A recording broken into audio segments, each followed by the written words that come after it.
So I have this disc on which all the rainbow colors are painted. So what do you think, which color is going to pop out when I spin this fast? Let's find out. It's white. And that's how Isaac Newton proved that white is not one single color. White is a combination of all these colors. This is, a very elementary science, but it's very important science in understanding the universe and deep space objects in the universe like distant galaxies and distant stars. This, by the way, is called a Newton disk. The reverse of this can be seen when white light is passed through a triangular prism. Now, since white light has all the wavelengths and all different wavelengths of light bend at different angle when there is a change of material, on the other side we see all the different colors. This process is called dispersion of light. And when analyzing the lights from distant stars, we have a spectrum, and there is a little catch. And that catch is that some colors are brighter than the others. What does it mean? Well, it means that we can able to predict the temperature of the stars by looking at which colors are brighter. Now, you might have seen the flame of a candle and the flame of an LPG gas. The flame of a candle is yellowish in color because its temperature is lower. The flame of an LPG gas is bluish in color because its temperature is higher. So different colors will give you approximately what would be the temperature of a star. There is a comprehensive chart by which we can able to tell the temperature of a star by looking at the intensity of different colors in a spectrum. The spectrum that we get from distant stars are not continuous. There are some missing lines like this. Well, this is a missing line when white light is passed through sodium. This is when we get when white light is passed through mercury. This is when we get when white light is passed through hydrogen. Particular elements, they absorb specific energy, and that's why we have these missing lines. In a spectrum, we have combination of missing lines, and we can easily able to say which line corresponds to which element, and we can figure out the chemical composition of a star. That's another information. Apart from this, we can also able to figure out the density of a star and the speed at which a star is spinning. All this information just by looking at the spectrum of a star. Isn't it amazing that we get all this information without going near to a star? And for this reason, sometimes light is also called as a carrier of information. And with solely this intention to get more information about distant stars and galaxies, Edwin Hubble in 1929 started analyzing their spectra, and he accidentally stumbled across something that changed the entire course of science, and that completely changed the way we look at the universe and distant stars and galaxies. What he found was that all the missing lines are shifted towards the red end of the spectrum. There was a Doppler redshift.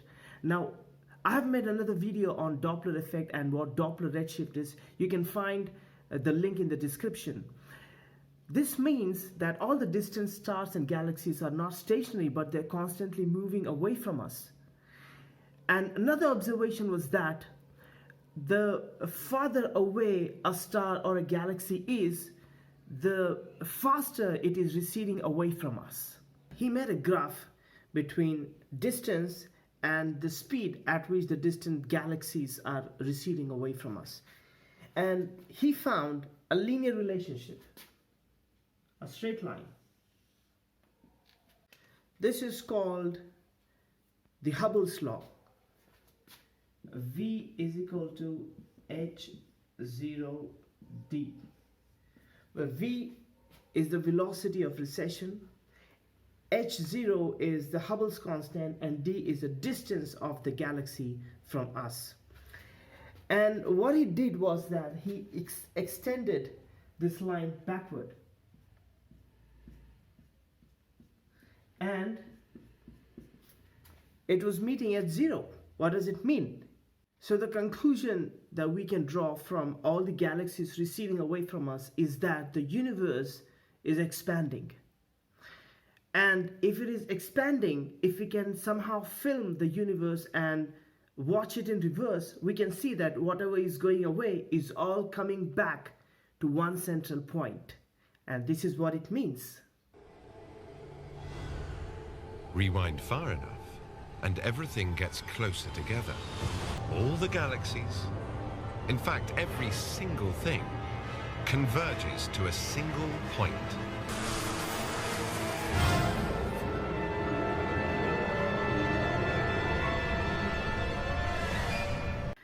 And this is what the Big Bang Theory says, that this whole universe, the vastness that you see in the skies, about some 13.7 billion years ago, was just one tiny point.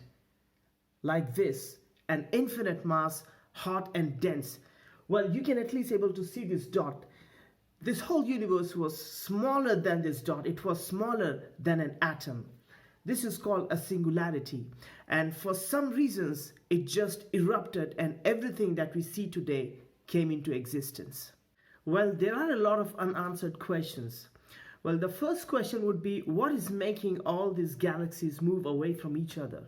Well, the astrophysicists say that it's the dark energy which is responsible for that.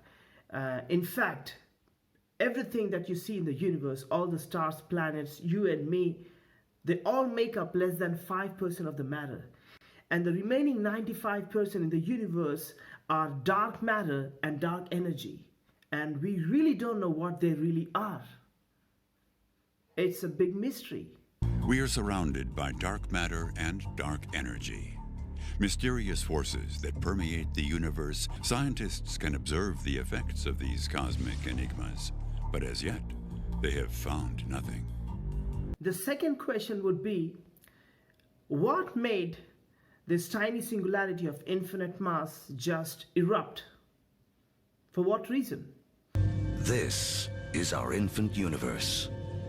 For reasons we may never know, our universe suddenly erupts. For reasons we may never be able to know. This is what science tells us. Science does not have answers to all the questions. The Big Bang is the origin of everything. When you ask, what came before the Big Bang? A physicist would almost have to say, that's a question that makes no sense, because time itself only came into being with the Big Bang. It's impossible for anything to have existed before it. Some questions in science make no sense. When it comes to the Big Bang, one good question is what happened at the moment of origin. Where did the energy and matter come from? Who put it there? But physicists can't answer that, at least not yet. It's something our current theories can't explain. In a way, these are unanswerable questions. Maybe our brain isn't even equipped for dealing with questions like this. The third question, and an important question to me, is how life was formed. Well, the researchers say that lifeless elements, carbon, hydrogen, oxygen, and nitrogen, somehow came together and formed life. That's right. Life is made up of lifeless elements.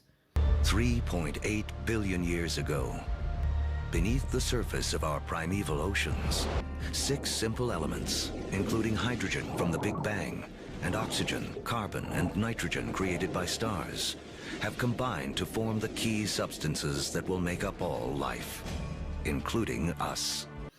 How and why they came together, nobody knows. How the first DNA was formed, no answers. It is abundantly clear, at some point between 3 to 4 billion years ago, matter did make life. The questions that remain are how and from what. Well, we all know the composition of life, that it is made up of lifeless elements. But there was no laboratory in the world that could able to produce life. And I don't think so there will be any laboratory in the world that will ever be able to produce life. Only life can reproduce life. There are a lot of unanswered questions in science, and for these answers, we have to look beyond science. Let's examine this verse from the Holy Quran, chapter 51, verse 47. It says, "We built the universe with great might, and we are certainly expanding it." This talks about expanding universe. This is a text 1400 years old. It is impossible for any man to know this stuff 1400 years ago. And the people this was revealed to, they were like Bedouins in the middle of a desert. There were no telescope, no spectroscope. The discovery of expanding universe was possible only after very deep research. Greatest of the greatest minds, Newton, Einstein, they all missed the expanding universe. They all stuck to the static state model of the universe, which was followed for centuries. Chapter 21, verse 30. The heavens and the earth were once one mass, and we split them apart. This is talking about the Big Bang, 1400 years ago. And the same verse continues. And we created from water every living thing. Well, according to me, these verses are answering all the unanswered questions of science. We have to accept that it is impossible for any man to know this stuff 1400 years ago. What could be the possible reason we have such accurate scientific information in a text 1400 years old?